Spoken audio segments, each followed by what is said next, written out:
What's up, everyone? It's Willette with Urbex and Coasters, and today I am at Toverland, and behind me is Troy, which is one of the smoothest wooden coasters I have done. So here you can see the lift hill right there. It has a left turning drop, which that is unlike a lot of the GCIs I've done, so that was unique to see that. And I mean, I definitely want to see what it's like more warmed up during the day, but you know, it's a pretty good way to start. And you know, hey, 3 straight rides on a GCI without walking around. Does that sound familiar? Because I mean, that tends to be what they allow at Knott's with Ghost Rider. And seeing these columns here, you know, it's fitting for a goddess, Athena, to start the day riding Troy. Booster Bike, a hydraulic launch Vekoma motorbike coaster.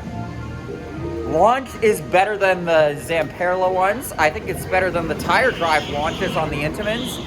It is weaker compared to the Intamin coasters as a whole layout, but it's a strong launch. Front row over back row.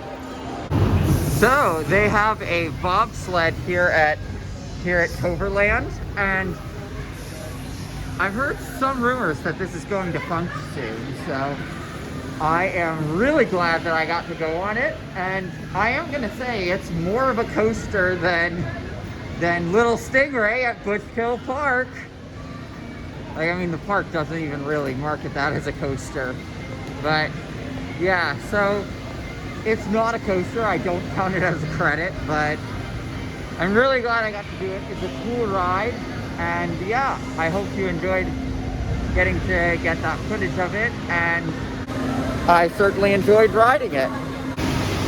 So, as you can see here, they've got a log flume, indoor, outdoor. Sort of reminds me of Buffalo Bills, except this one is operating, so we love to see that. But this one's pretty cool. It has a big outdoor drop out there. It also goes down this drop backwards. So in the front, the indoor drop is zippier because it's effectively the back. In the back, the outdoor drop is zippier because you're in the back.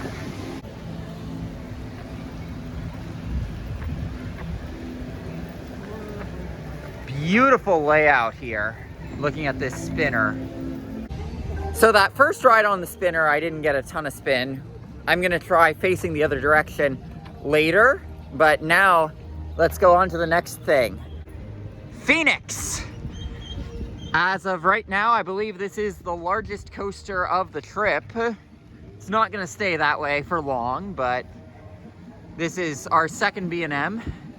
We're gonna see how it rides. I wonder if that airtime hill is better than Gatekeeper's airtime hill. Hopefully. But, like, I mean, you can see the drop. It does a 90-degree turn, and then it does that. So we're gonna see how this thing rides. So, Phoenix, what did I think of it? Well, as far as wing coasters go, it is butter smooth. It does have some whip to it on some of those turns, I noticed. There is that bunny hill here. Let's see if I can get an angle of it. But there is the bunny hill that actually does give some decent floater airtime. It's definitely floater here. I can get a shot of it over here. That bunny hill in there gives some decent floater. Better than Gatekeepers, which I think gives better airtime than most enthusiasts because of my technique of holding the vest instead of the grab bars. Also, while it doesn't look it's essentially a Drachenfire drop where you've got that 90-degree turn into it, and you build up some decent speed on that pre-drop up there. So the pre-drop into that, it feels like what I imagine a B&M version of Drachenfire would feel like. So I guess you could say Drachenfire rose from the ashes like a phoenix.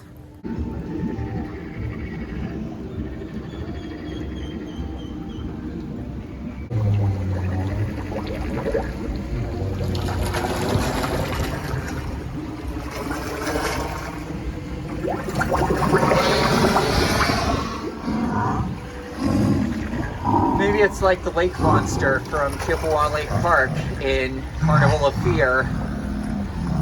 It's just a costume. All it ever really was, really.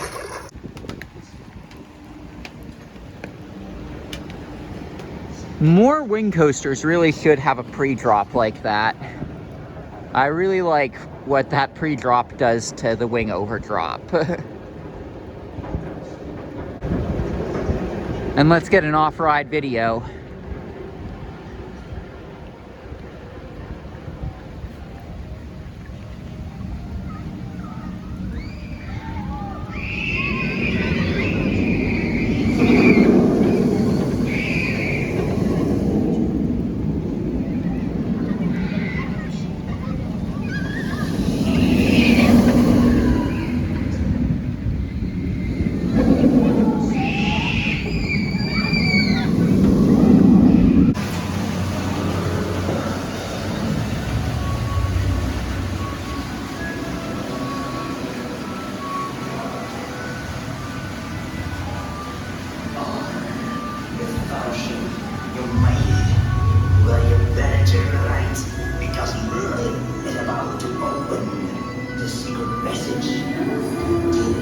Okay, so Merlin's about to open the secret passage, as you heard.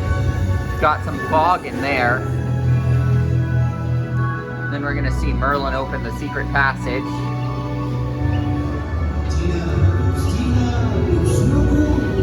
A little bit of this and that. A little bit of soul and dragons.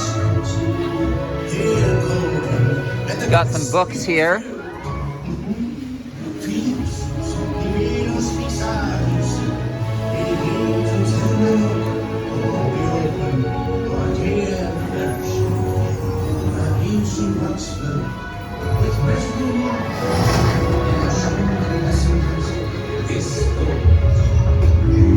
He should be doing the spell to protect us from fire and ice dragons. And he's saying stuff like Salrim. I remember seeing that in the Dueling Dragons original Q walkthrough. Where that's where I remember that word being in his spell that he does.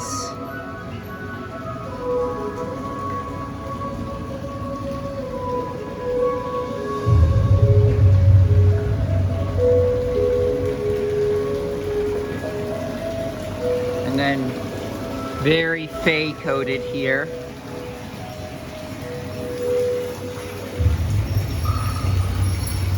Also sort of reminds me of Calico Mine Ride, looking at this rock work. And then we're gonna go out, and this dark ride becomes another, just an outdoor boat ride. But that dark ride section is pretty cool. So here at Toverland, in the indoor section, something I wanted to draw your attention to is they have a Teacups Ferris wheel. Now, this ride is absolutely awesome because you can be spinning it while it's swinging.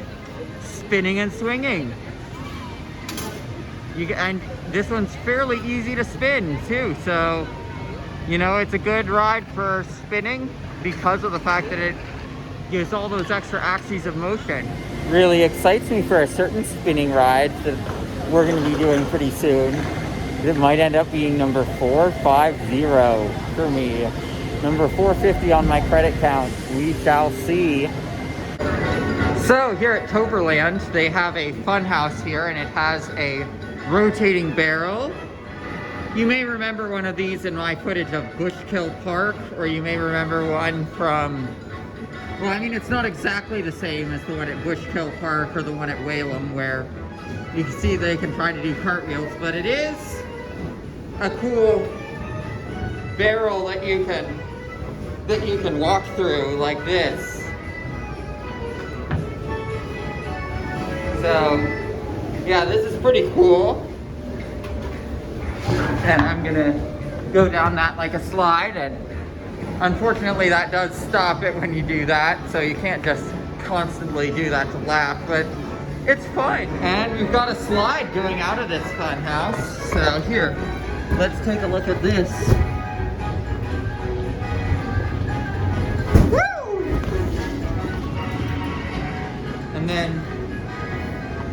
Whoa. And then it's not a way up. But that's cool that they've got this. Very much the European version of the Bushkill Park Funhouse or that Rest in Peace Whalen Park Funhouse in great old amusement parks. And then we've got some cool discs like this that spin you around like this.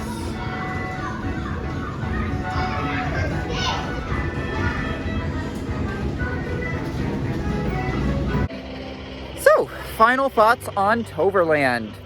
I thought Troy was a really great GCI. It was running butter smooth. I thought Phoenix, solid B&M wing coaster. I would say that, you know, honestly, probably my favorite B&M wing coaster, because, you know, it had some moments to it that after the Immelman, where it's going low to the ground with that turn, it actually pulls some nice G's there. And that airtime hill, like, especially if you are holding on to the vests, like I recommend, as opposed to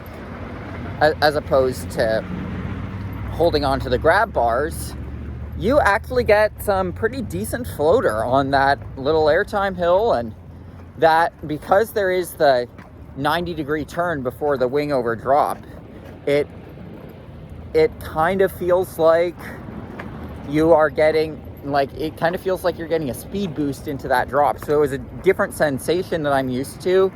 Troy, it's your typical GCI and butter smooth, lots of good floater throughout, and I mean, overall, pretty good park. So I would say, yes, if you're in the area, this is definitely a park I recommend coming to. And not to just do the big parks, include places like this too.